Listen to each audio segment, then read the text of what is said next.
Voice of Marketing, in touch with positive people.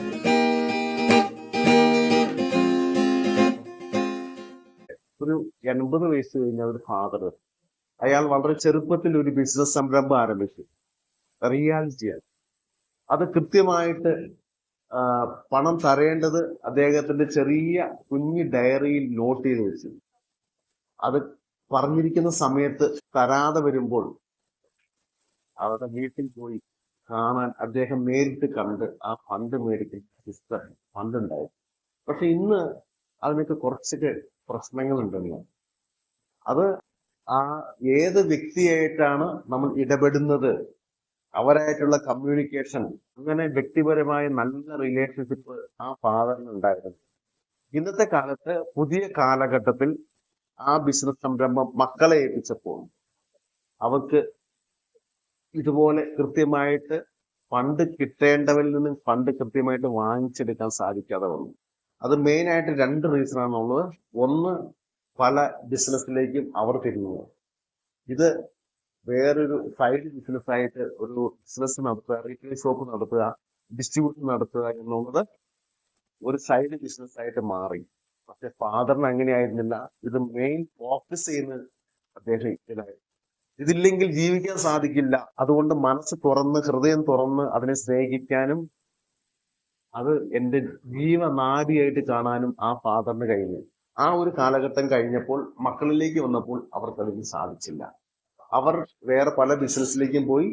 അതിന്റെ സൈഡായിട്ട് ഈ ബിസിനസ് കൊണ്ടു നടന്നു. കൃത്യമായി ഫോളോ അപ്പ് ഉണ്ടായില്ല. കൃത്യമായി ഫണ്ട് കിട്ടേണ്ടവർ എത്ര പേരുണ്ട്, അവരിൽ നിന്നും ഫണ്ട് വാങ്ങിച്ചോ, പർച്ചേസ് നടത്തിയ പർച്ചേസ് ബില്ലുകൾ എൻട്രി ചെയ്ത് കൃത്യമായി അവർ പറഞ്ഞ ഡിസ്കൗണ്ടിലാണോ അത് ചെയ്തിരിക്കുന്നത്, അത് ചെക്ക് ചെയ്യാനുള്ള സംവിധാനമില്ലാതെ വന്നു. വിൽക്കുന്ന പ്രൈസ് എത്രയെന്ന് വിൽക്കണം, അത് വേണമെങ്കിൽ സ്റ്റാഫിന് തോന്നിയ വിലയ്ക്ക് സ്റ്റാഫ് വിൽക്കും.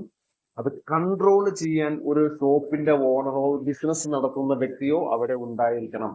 അങ്ങനെ ഉണ്ടാകാത്ത സാഹചര്യത്തിൽ ഒരു കാരണവശാലും ആ ബിസിനസ് സംരംഭം മുന്നോട്ട് പോകില്ല, ഉയർന്നു വരില്ല, തളർന്നു പോകും എന്നുള്ള റിയാലിറ്റിയാണ് അദ്ദേഹത്തിന്റെ ഈ ജീവിതകഥ പറയുന്നത്. ഇതുകൊണ്ട് മറ്റൊരു വലിയൊരു കാര്യമുണ്ട് ഇതിനകത്ത്. ഒരു റീറ്റെയിൽ ഷോപ്പ് നടത്തുന്ന വ്യക്തിയെ സംബന്ധിച്ചിടത്തോളം അദ്ദേഹം പുറത്ത് കൊടുക്കുന്ന പൈസ ചിലപ്പോൾ കൺസ്യൂമറിനാണ് കൊടുക്കുന്നത്. അവർ പിന്നെ തിരിച്ചു വരണമെന്നില്ല. അവരെ വീട്ടിൽ പോയി കാണുന്നതിന് ലിമിറ്റേഷൻസ് ഉണ്ട്.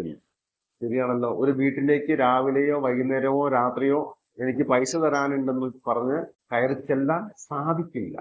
പുറത്തേക്ക് ഇറങ്ങിയാൽ നമ്മൾ ക്യാമറയുടെ കണ്ണുകളിലാണ്. ഈ ഒരു സോഷ്യൽ മീഡിയ യുഗത്തിൽ എനിക്ക് പൈസ തരാനുണ്ട് എന്ന് പറഞ്ഞ് റിയൽ ആയ ഒരു ഫാക്ടറായിട്ടാണ് ആ ഒരു ഷോപ്പുകാരൻ ഒരു വീട്ടിലേക്ക് കയറി ചെല്ലുന്നതെങ്കിൽ പോലും പണ്ടത്തെ പോലെ ഒരു വീട്ടിൽ വന്ന് പൈസ വാങ്ങിക്കുന്ന ഒരു സിസ്റ്റം പ്രായോഗികമായിട്ട് എല്ലായിടത്തും അത് പോസിബിൾ ആവാനുള്ള സാധ്യത കുറവുണ്ട്.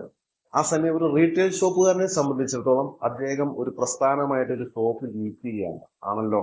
ആ ഷോപ്പിൽ ഇരിക്കുമ്പോൾ അവിടെ ഡിസ്ട്രിബ്യൂട്ടർക്ക് വന്ന് ഫണ്ട് ചോദിക്കാം, അതുപോലെ തന്നെ കമ്പനിക്ക് വന്ന് ഫണ്ട് ചോദിക്കാം, ഹോൾസെയിലർക്ക് വന്ന് ഫണ്ട് ചോദിക്കാം, പണം വാങ്ങിച്ചുകൊണ്ട് പോകാം. അല്ലെങ്കിൽ ഇവിടെ ഇരിക്കുന്ന പ്രോഡക്റ്റ് എടുത്തുകൊണ്ട് പോയിക്കോ. ഇന്നത്തെ കാലഘട്ടത്തിൽ വളരെയധികം സെൻസിറ്റീവ് ആയിരിക്കണം ഒരു റീറ്റെയിലർ. കാരണം ഒരു പ്രോഡക്റ്റ് മാനുഫാക്ചർ ചെയ്യുന്നവരെ സംബന്ധിച്ചിടത്തോളം അവർ കൺസ്യൂമറിലേക്ക് നേരിട്ട് എത്തിക്കുന്ന ഒരു സംവിധാനം വളർന്നു വന്നുകൊണ്ടിരിക്കുകയാണ്. ഇതൊക്കെ ബിസിനസിനെ, റീറ്റെയിൽ ഷോപ്പിനെ തളർത്തിക്കൊണ്ടിരിക്കുന്നു. ചെറുകിട ബിസിനസ്സുകാർക്ക് നിൽക്കാൻ പറ്റാത്ത അവസ്ഥയിലേക്ക് കാര്യങ്ങൾ പോകുന്നുണ്ട്. ഒരു കൺസ്യൂമറിലേക്ക് മാനുഫാക്ചറും അതുപോലെ പ്രോഡക്റ്റ് പ്രൊഡ്യൂസ് ചെയ്യുന്നവരും എത്തിക്കൊണ്ടിരിക്കുന്ന ഈ സാഹചര്യത്തിൽ ഒരു റീറ്റെയിലർ സഹിക്കേണ്ടി വരുന്ന യാതനകൾ, കഷ്ടപ്പാടുകൾ വളരെയധികം ഫേസ് ചെയ്തുകൊണ്ടാണ് ഇരിക്കുന്നത്. അതുകൊണ്ട് ചെറിയ റീറ്റെയിൽ ഷോപ്പുകാർക്കൊന്നും പിടിച്ചു നിൽക്കാൻ പറ്റാത്ത സാഹചര്യം നിലവിലുള്ളത് കൊണ്ട് ഒരു കാരണവശാലും ക്രെഡിറ്റ് പ്രോത്സാഹിപ്പിക്കരുത്. ക്രെഡിറ്റ് കൊടുത്താൽ, ഫണ്ട് കൊടുത്തു കഴിഞ്ഞാൽ അത് കൃത്യമായിട്ട് വാങ്ങിച്ചെടുക്കാൻ കൃത്യമായ ഫോളോ അപ്പുകൾ, നിരന്തരമായ ഫോളോ അപ്പുകളെ കുറിച്ചൊക്കെ കുറച്ച് വീഡിയോസ് ഒക്കെ ഇതിനു മുമ്പ് ചെയ്തിട്ടുണ്ട്. അപ്പൊ അതൊക്കെ കേൾക്കുക, അതൊക്കെ കാണുക. കാരണം പറഞ്ഞാല് ഫണ്ട് കൃത്യമായിട്ട് വന്നില്ലെങ്കിൽ ടെലിഫോണിലൂടെയുള്ള ഫോളോ അപ്പ് ശക്തമായിട്ട് തന്നെ ചെയ്യാൻ സാധിക്കണം. നിരന്തരമായിട്ട് വിളിക്കാൻ സാധിക്കണം. അവരെ ഫോളോ അപ്പ് ചെയ്ത് ഫണ്ട് നമ്മുടെ സ്ഥാപനത്തിലേക്ക് പ്രസ്ഥാനത്തിലേക്ക് കൊണ്ടുവരാൻ പറ്റണം. അത് 1-2 പ്രാവശ്യം കസ്റ്റമേഴ്സിനെ പഠിച്ചു കഴിഞ്ഞാൽ, അവരെന്താണ് ഏതാണെന്ന് പഠിച്ചു കഴിഞ്ഞാൽ പിന്നെ അവർ പ്രശ്നക്കാരാണെങ്കിൽ പിന്നെ പ്രോഡക്റ്റ് കൊടുക്കാതിരിക്കണം.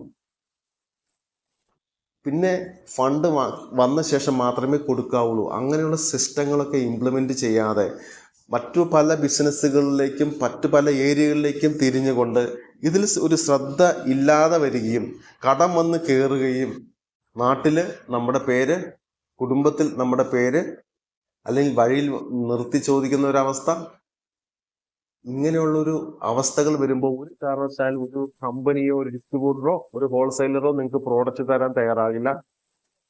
കൊടുത്താൽ വാങ്ങിക്കാൻ പഠിച്ചിരിക്കണം. ആ ഒരു സിസ്റ്റത്തിൽ കൂടുതൽ ക്രെഡിറ്റ് കൊടുക്കാതെ, കൂടുതൽ ക്രെഡിറ്റ് ഫെസിലിറ്റികൾ കൊടുക്കാതെ, കൊടുക്കുന്നതിന് കൃത്യമായ അജണ്ട വെച്ചിട്ട് ഇന്ന ദിവസത്തിൽ ഫണ്ട് വരും എന്ന ഉറപ്പ് പറഞ്ഞ് കൃത്യമായി അത് ഫോളോ അപ്പ് ചെയ്യുകയും അത് കൃത്യമായി ഫണ്ട് വരുന്നു എന്ന് ചെക്ക് ചെയ്യുകയും ചെയ്യാതെ,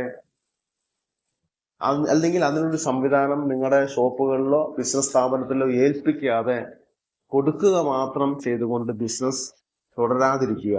അങ്ങനെ കൂടുതൽ നഷ്ടത്തിലേക്കാണ് നിങ്ങളുടെ പ്രസ്ഥാനം പോകുന്നത് എന്ന് നിങ്ങൾ മനസ്സിലാക്കുന്ന നിമിഷം പതുക്കെ കൊടുക്കേണ്ടവർക്ക് കൊടുത്തു കഴിഞ്ഞ് ഈ ബിസിനസ് എനിക്ക് പറ്റിയതല്ല എന്ന് മനസ്സിലാക്കി അതിനെ ഷട്ടർ ഇടുക, താഴേക്ക് താത്തിയിടുക.